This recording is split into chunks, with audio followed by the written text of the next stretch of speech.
Saudaraku, minggu yang lalu kita telah melihat firman Tuhan. Bagaimana Tuhan Yesus menengking murid-murid karena murid-murid ketakutan.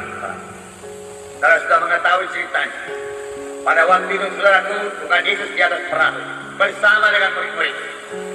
Kemudian datang angin, datang gelombang, lalu murid-murid ketakutan. Dan Tuhan Yesus menengking murid-murid dengan berkata, "Mengapa kamu takut? Mengapa kamu tidak percaya?" Tuhan Yesus tidak suka murid-murid takut. Demikian Tuhan tidak suka kalau kita takut, karena Tuhan dalam kita. Murid-murid juga memiliki Yesus bersama-sama dengan di dalam perahu. Tapi kita lebih lagi, kita memiliki Tuhan Yesus. Kita memiliki Roh Kudus yang tinggal dalam kita. Harusnya saudara, kalau mereka percaya, mereka tidak takut. Dan Tuhan menengking murid-murid. Mengapa kamu takut? Minggu yang lewat telah saya katakan kepada saudara, banyak alasan secara manusiawi murid-murid menjadi takut. Karena gelombang sudah begitu besar, angin sudah begitu terang, air sudah masuk dalam perahu. Sebentar lagi perahu tenggelam. Wajarlah kalau mereka takut, saudara. Tapi Tuhan Yesus tidak menghendaki mereka takut, walaupun dalam keadaan yang demikian. Sebab yang pertama, saudaraku, karena Yesus beserta dengan mereka. Yang kedua, saudaraku, karena Yesus sendiri sudah berkata ke seberang. Marilah kita ke seberang. Kalau Tuhan Yesus berkata ke seberang, pastilah mereka sampai ke seberang. Bagaimanapun hebatnya badai gelombang yang menerpa mereka, karena firman Tuhan ya dan amin. Langit bumi boleh berlalu, tapi firman Tuhan tidak akan berlalu. Tetapi apa yang dikatakan Tuhan Yesus sudah sirna daripada pikiran mereka. Mereka dikuasai oleh apa yang mereka lihat. Mereka dikuasai oleh pengalaman mereka. Mereka dikuasai oleh pikiran mereka secara manusia. Biasanya kalau gelombang sudah begini besar, biasanya kalau kapal yang begini timpa ombak begitu besar, pasti tenggelam. Lalu murid-murid melihat kematian, murid-murid melihat celaka. Tapi Yesus begitu tenang tidur di buritan kapal. Kenapa, saudara? Karena Yesus sama sekali tidak melihat kematian. Yesus melihat mereka sampai dengan selamat di seberang. Yesus melihat dia melayani dan membebaskan orang yang kerasukan di seberang sana. Yesus tenang. Nah, kemudian murid-murid yang begitu khawatir, begitu panik membangunkan Yesus. Tuhan, tidak akan kau peduli kalau kami binasa, tidak binasa. Lalu Tuhan bangun mengalami angin, diam danau, lalu angin jadi tenang, danau jadi tenang. Tapi Yesus berkata kepada murid-murid, "Mengapa kamu takut? Mengapa kamu takut? Aku beserta dengan engkau. Aku telah berkata ke seberang, pasti sampai ke seberang. Mengapa kau takut? Mengapa kau tidak percaya? Mengapa kau tidak percaya kepada firman-Ku? Mana lebih berkuasa firman-Ku apa danau ini? Mana lebih berkuasa firman-Ku atau angin begini?" Saudaraku, firman Tuhan lebih berkuasa. Amin. Demikian juga dalam hidup kita, dalam perjalanan kita. Tuhan ini sudah berkata kepada kita sampai ke seberang.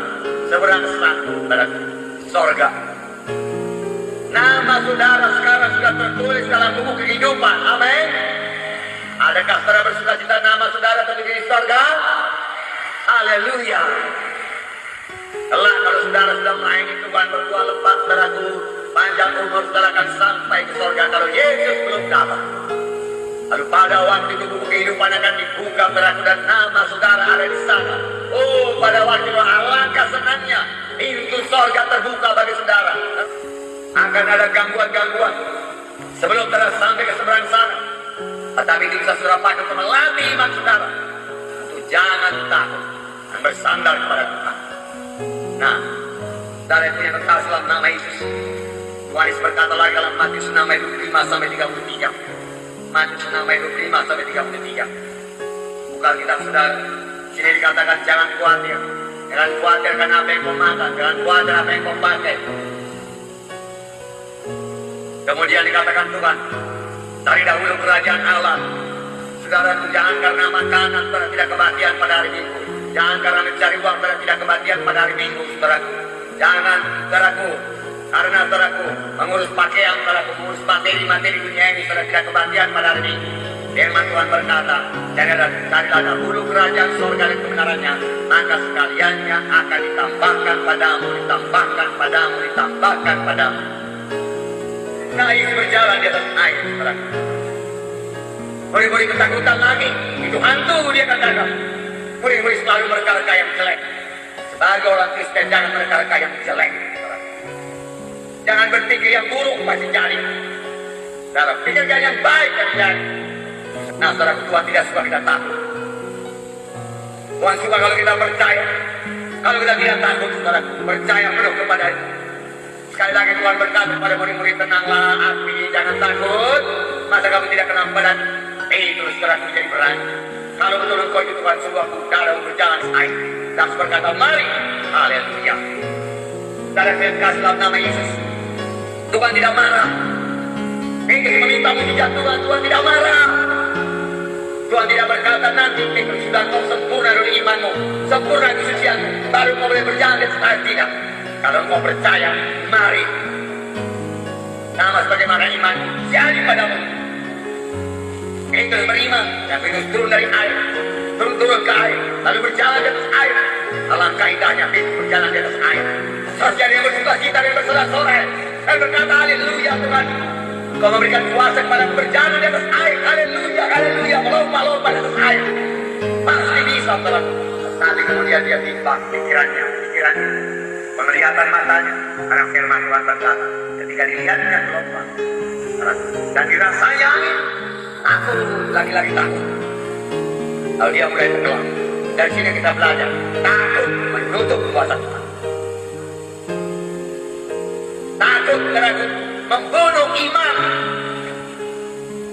Kalau datang takut, iman pun keluar. Oleh sebab itu berkali-kali Tuhan berkata, jangan takut, jangan takut. Dan takut itu, saudaraku, yang lebih parah lagi, saudaraku, mengundang kuasa setan. Kita takut kuasa setan datang.